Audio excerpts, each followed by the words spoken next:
Hello everyone, I hope you all are doing well. This side Priya Bhatia, and in this specific video we will be just starting out our mathematical intuition behind XGBoost algorithm.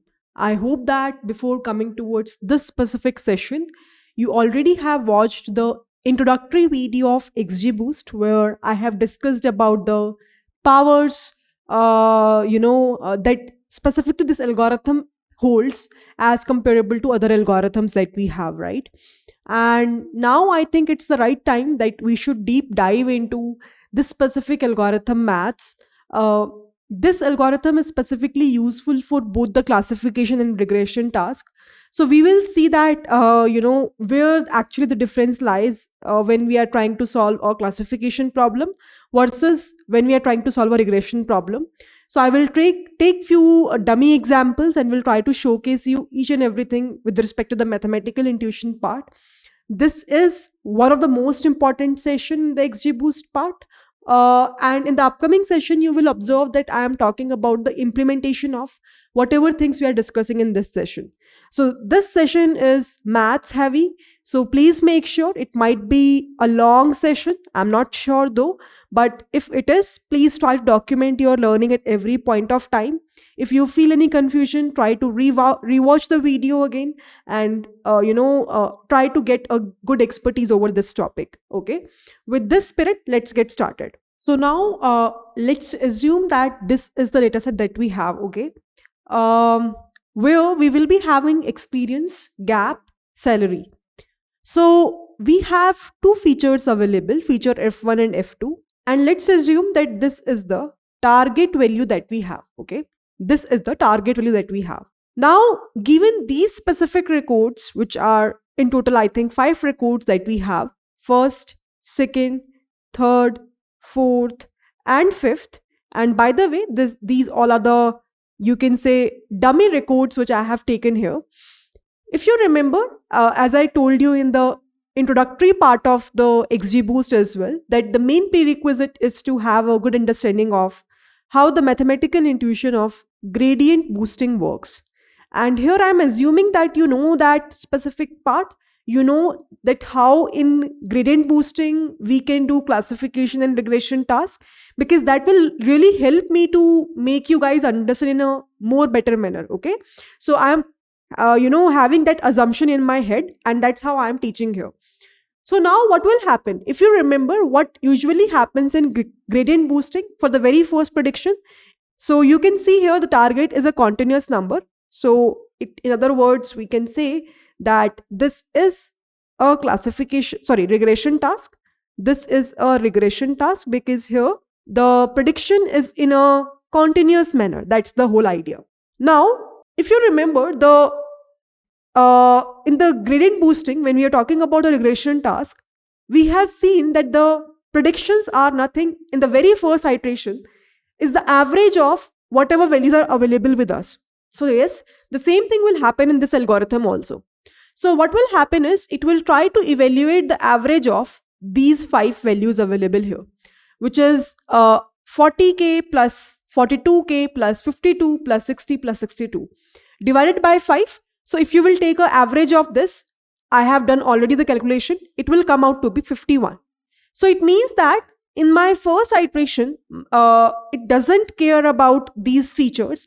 It will just take the average of the given salaries and will return us the answer as 51,000 in all these 5 records available with us, right?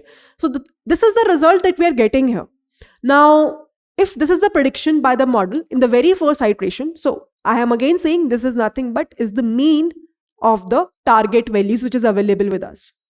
Now, once you evaluate this mean, what is the next step is to evaluate the residuals, Now, what is the meaning of residuals? It's the difference between target and the mean value. For example, 40 minus 51. So it will come out to be, again, I am just picking up minus 11, approximate values you can say, minus 9, 1, then you will get 9, and then you will get 11. Obviously, everything is in the form of thousands. So if I'll just skip that, you can directly assume that this is something which I'm trying to convey, and it's quite simple, right? So this is what we're getting as a residuals, right? Now again, go back to our sessions where we have covered up about gradient boosting algorithm. What was the next step? If you remember, the next step is to curate a decision tree where the target is not salary, but the residuals. Do you remember that? In gradient boosting, for example, if let's say we are trying to solve a regression problem, I told you that, and even I have showcased you via the standard books as well, that here in gradient boosting, we need to curate a decision tree. In that decision tree, the target is nothing but the residual RES0 for the first decision tree that you will curate. Now, what will happen in XGBoost? In XGBoost, we will try to curate something called as XGB tree. Now, this tree is not same as what we have covered up in a decision tree. And that is where the complete maths lies today in this session.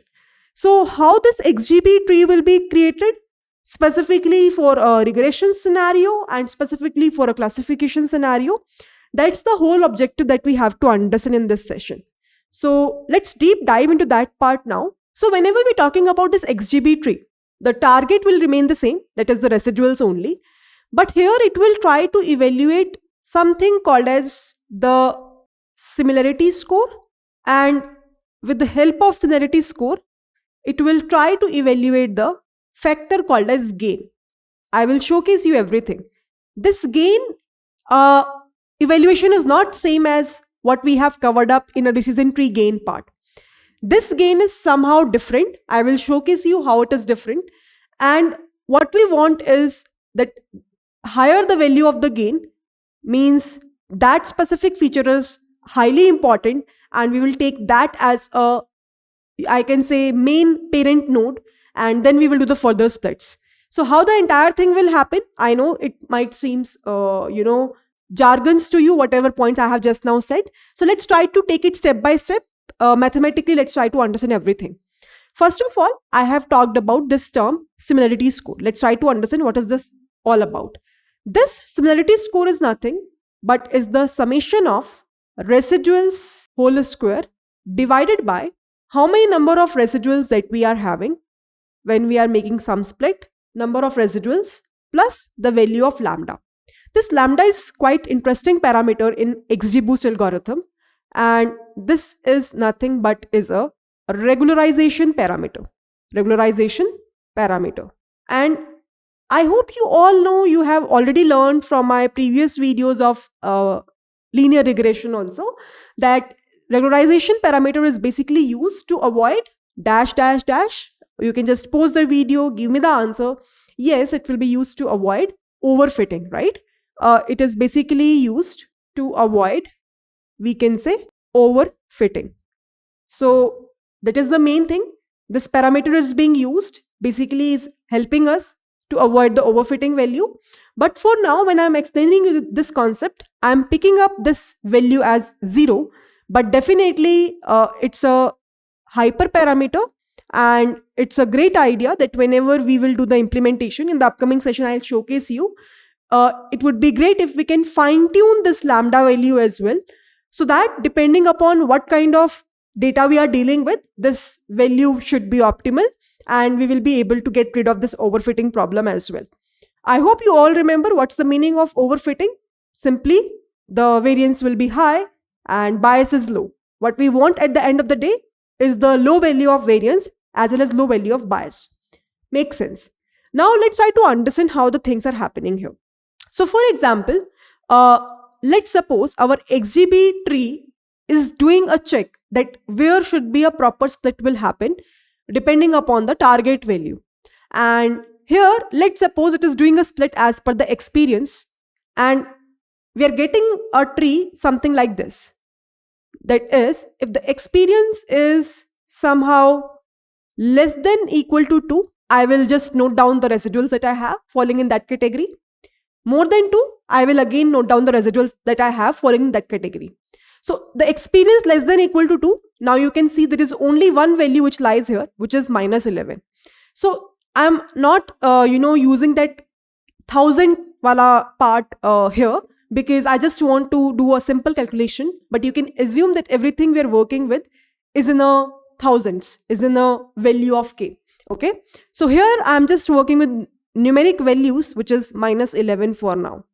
And for more than 2, you can see all other remaining 4 records belong to the category of more than 2. So we will be having minus 9, 1, 9 and 11. So let me try to write it down here. Minus 9, 1, 9 and 11. So in this way, we will be able to have the values which are having an experience less than equal to 2 and more than 2. Both the values are available with us. Now what will happen is, it will try to evaluate a similarity score for this. So it will take minus 11 completely whole square divided by number of residual is only 1. Okay. Plus, let's take the regularization parameter. Again, I think if we'll take 1, calculation will be easy. Again, I am repeating this part. This parameter I am picking up randomly. It would be a great idea that we will do hyperparameter tuning depending upon what kind of data we are dealing with when we are using it practically. But for now, let's assume I'm taking it as 1. So in that case, it will become 1. Now, what will happen is, it will be 121 divided by 2. You will be able to get the answer as 60.5, if I'm not wrong, right? Similarly, you will try to evaluate a similarity score on the right side, which will be nothing but minus 9 plus 1 plus 9 plus 11 divided by how many number of values we have. 4 residuals are there, number of residuals, lambda value, regularization parameter value is also 1. If we will try to evaluate this value will be 0. 11 plus 1 is 12. 12 square is 144. And 144 divided by 5, it will come out to be 28.8. Although I have done this calculation already, but you can recheck this once. Main focus is to understand the concept behind how the tree is being created. That's the main objective. So please don't distract with that objective itself, right? Now, same thing we will try to do with respect to the similarity score on the main root node. So we will try to evaluate in the experience part. We have cumulative all things together.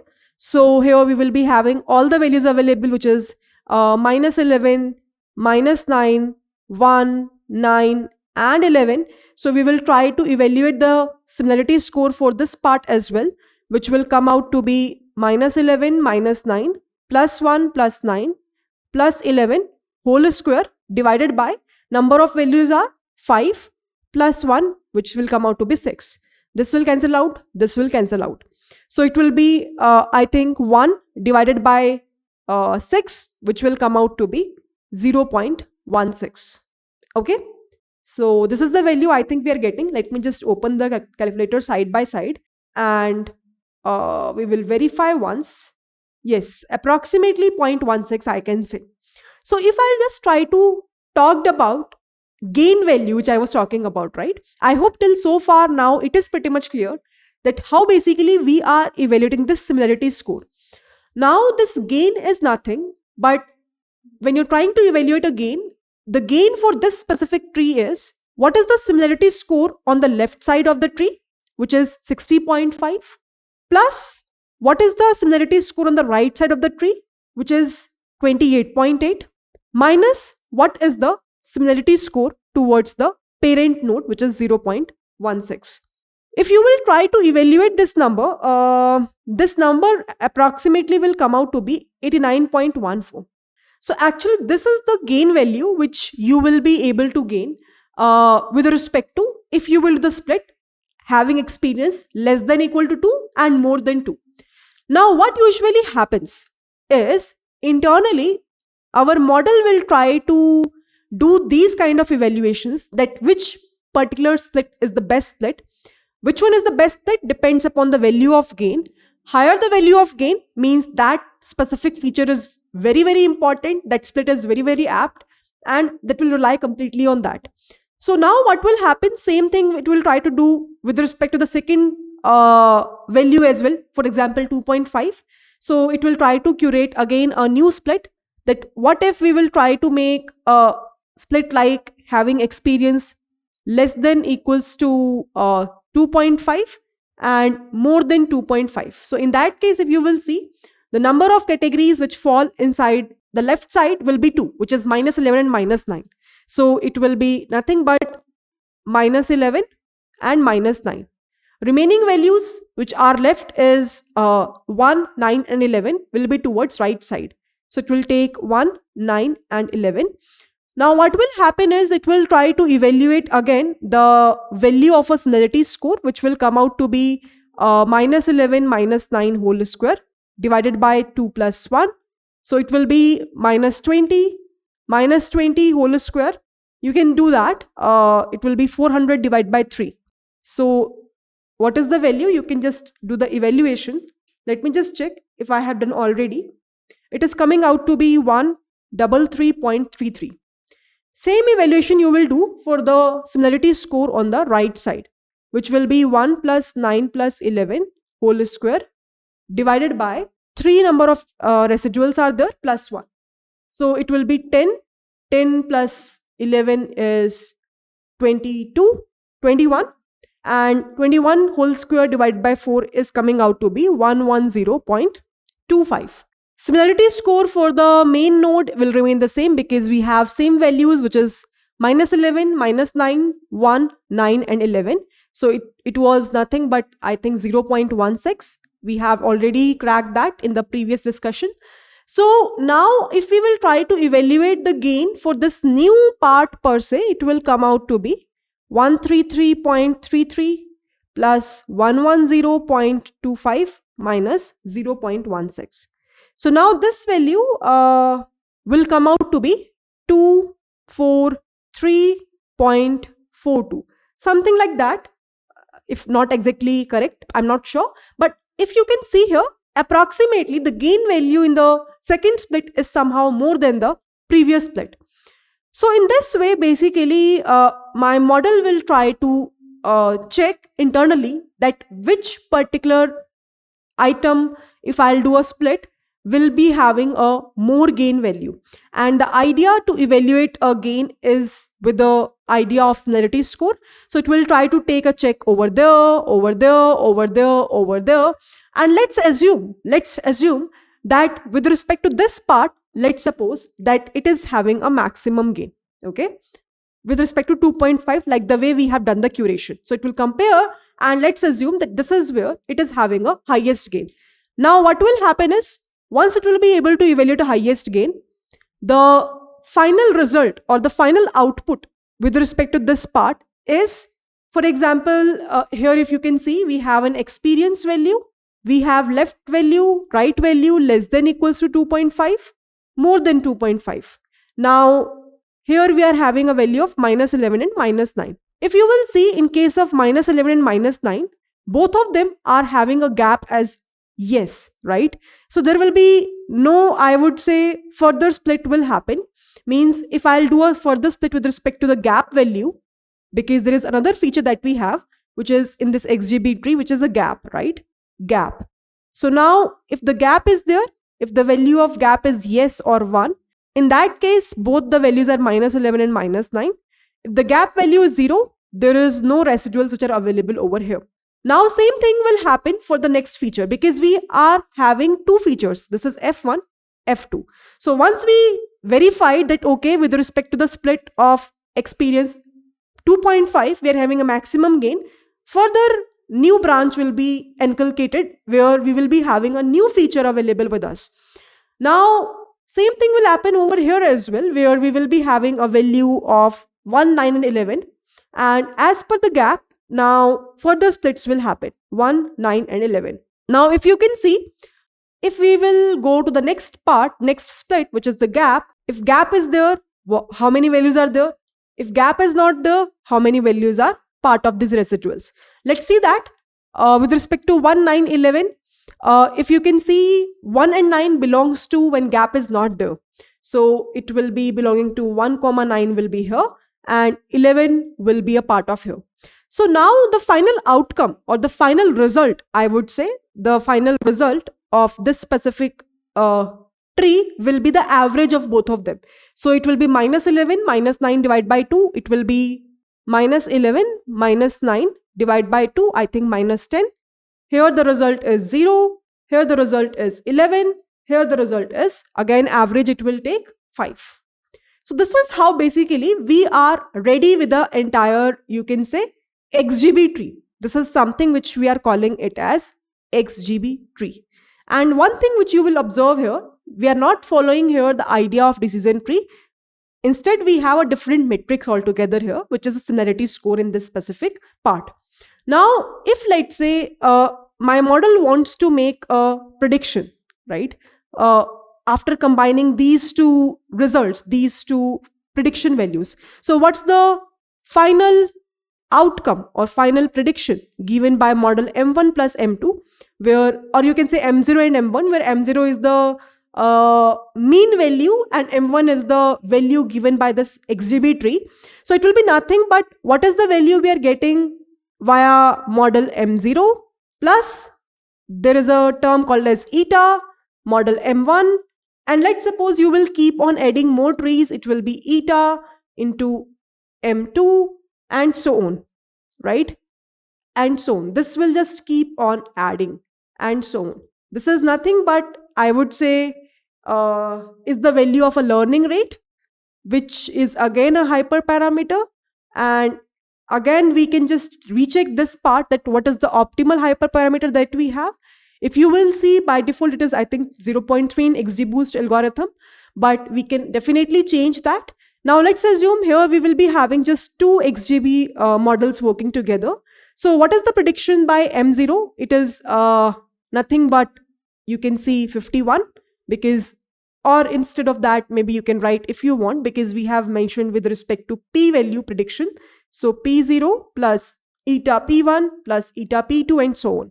So if I want to see the predictions, it will be 51 plus, let's assume that this value is, let's assume that this value is 0.5. So it will be 0.5 into, now what is the value of prediction P1? So if let's say we want to see for this value having experience as 2, what is the prediction given by my model P1, right? Model M1 combining together. So it will be experience 2. So it will go to the XGB tree. Experience 2 and the gap is 1. So where it will fall? Experience is 2. So it will lie inside this left side. Gap is 1. It will lie here. So the value is, result is minus 10. So what will happen? It will go and write minus 10, right? So now what will happen? It will just go 51 into 5 by 10 into minus 10.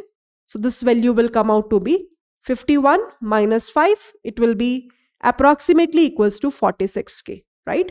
So this is the prediction given to me via model M1, and this prediction we are calling it as P1. So it will be nothing but it is saying 46K.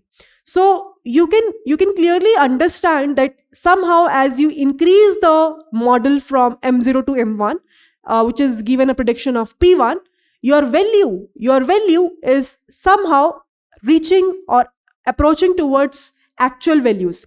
Initially, it was just the mean, which is 51K. Actual was 40K. But here you can see now it is 46K. Somehow reduction as comparable to the previous value, and it brings closer to 40K. Same thing you can apply for the next upcoming iterations as well. So here you can see with respect to 2.5, again, it will fall to the, you can say, left side only and having this value. So I think for this part also we get the same answer, which is 46K, because things will remain same. When it will fall to the right side, where the experience is more than 2.5, which is 3, having a gap as 0. So you can go here. Experience is 3, gap as 0, the value is 5. So it will just try to evaluate the value as 51 plus, let's assume eta value as 0.5 into the value is, I think, 5 we are getting, right? Plus 5, right? So here the prediction will be for record number 3 is 51 plus 5 by 10 divided into 5. So it will be 51 plus 25 by 10, which is 2.5. So 51, 52, 53.5K. So this is the prediction given by, so here you can see 53.5K, right? Same thing, you can do it for next iterations as well. Similarly, you can evaluate residual 1, where you can again pick up the difference between the value actual minus the prediction P1, and same process you will keep on repeating if you want to create number of estimators as 100, 300, 400, 550, and so on. So that's the main idea with which you can say XGB tree is created. I hope this part is clear to everyone. Now, uh, there is one more important thing apart from what we have learned here, is the another factor called as gamma in this XGBoost algorithm. This gamma is another, you can say, parameter, and it's also a hyperparameter you will see in your XGBoost algorithm. What is being observed is that, let's say, finally, once you will be able to curate a XGB tree, you will be able to have a value of gain. If you will try to subtract the value of gain with this value of gamma, and if that gain value will come out to be negative, if that difference will come out to be negative, in that case, usually the idea is, for example, let's say you have tried to curate a gain value for, let's say, this subtree, right? There will be a gain value, which is the similarity score of left side plus right side minus the top notch value. I hope you all know how can we evaluate that, right? Just now we have covered up. So let's say for any of the subtrees, you will try to evaluate the difference between the gain and the value of a gamma. And if that value is coming out to be negative, so it clearly indicates that you need to prune that specific, subtree part. Basically, again, this will help us or help my tree to avoid the issue of overfitting, to avoid the issue of overfitting. So that is something which anyone can ask from you, that what is the impact if you will having a negative difference between the gain and the value of a gamma. So that is where we can go for a pruning to avoid the overfitting. If it is coming out to be positive, then there is no need to do pruning. Okay, that's the another thing which is very, very important to understand. Now, so far so good. Let's try to understand that, okay, here though we had a great talk about how the things will happen in case of a regression task. But you can ask me a question now, that Priya, what if I will be facing a classification problem where my target is not a continuous number, but it's just you can say classes, maybe 0, 1, or 2 or 3. It can be multi-class classification, it can be a binary classification task. So in that specific scenario, what will happen is the entire maths will remain the same. I hope you have learned how the gradient boosting classification task is being done. Log of odds, I hope you all remember what's the impact of that. So what is the main difference while doing a XGB creation is gain theory will remain same. It's just that when we are trying to evaluate the similarity score, the way to calculate that will get changed. So this is the way to evaluate a similarity score when we are trying to deal with the regression specific scenario. But when you are dealing with a classification scenario, let me write down below.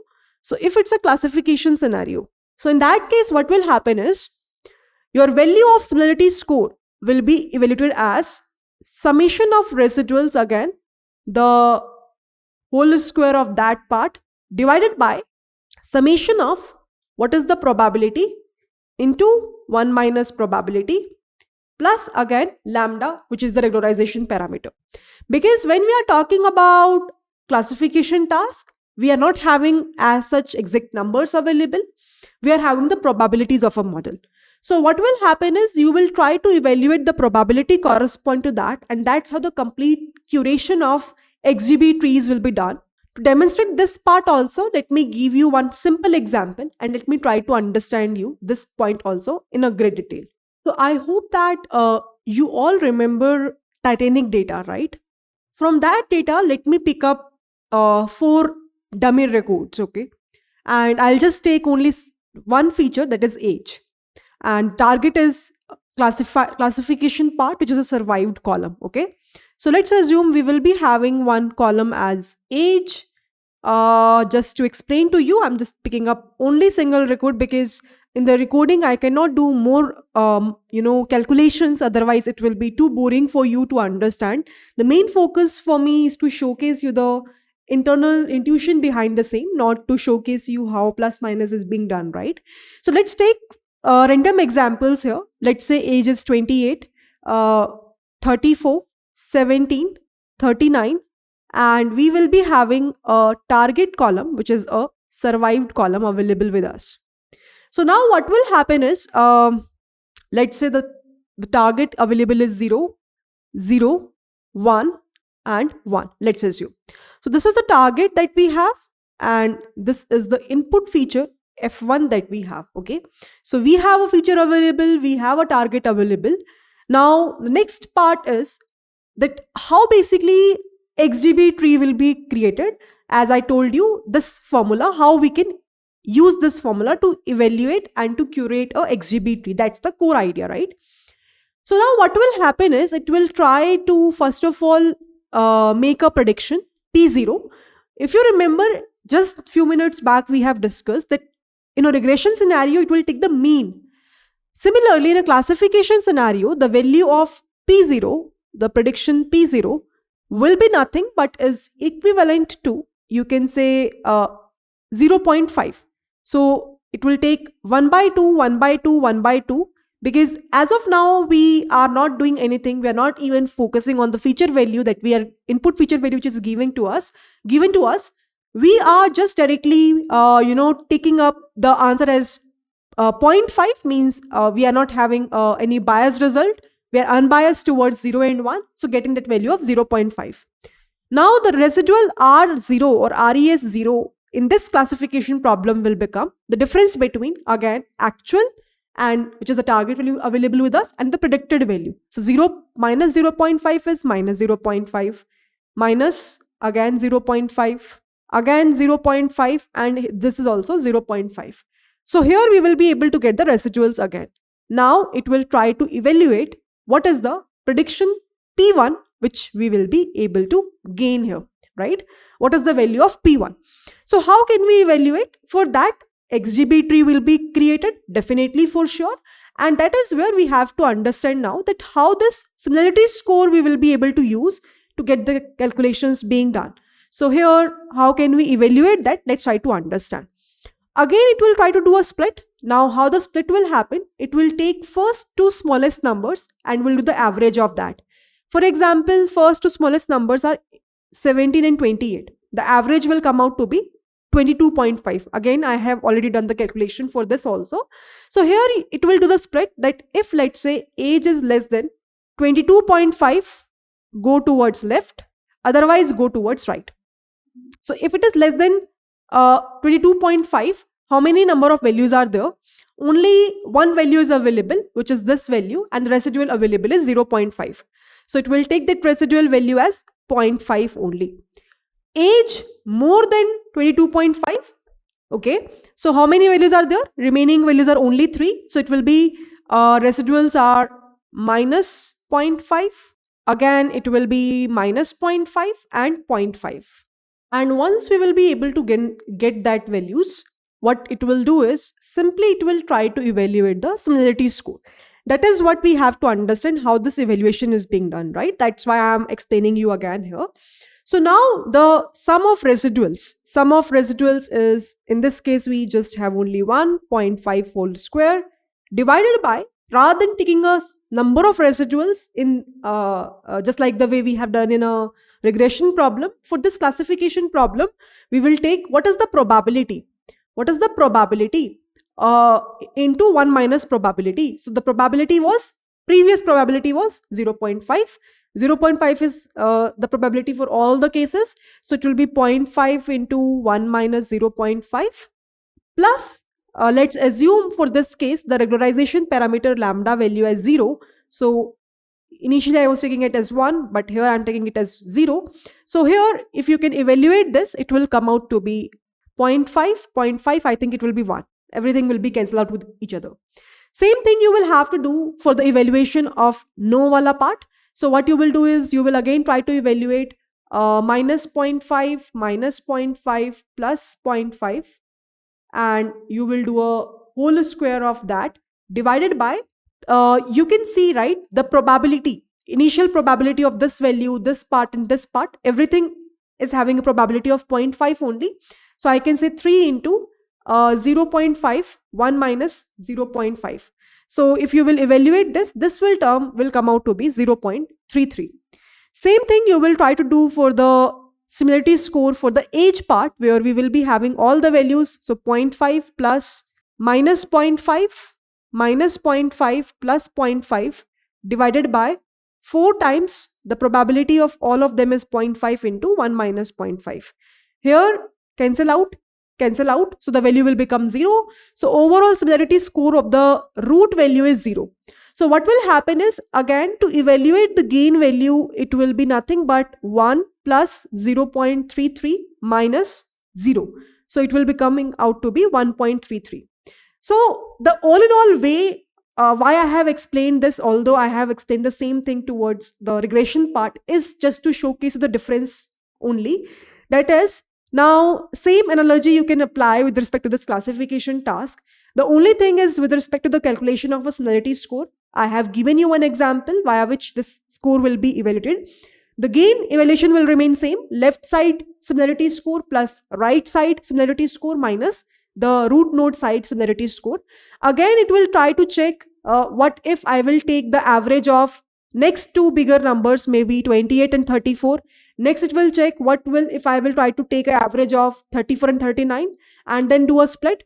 Whichever is having a highest gain, that will be finalized as a main XGB tree, and further splits will happen according to that only. And final prediction is nothing but is the addition of, for example, if I want to see what is P1 value, which is the final prediction, it is nothing but the outcome is the value of P0 that we are getting plus eta times, again, learning rate.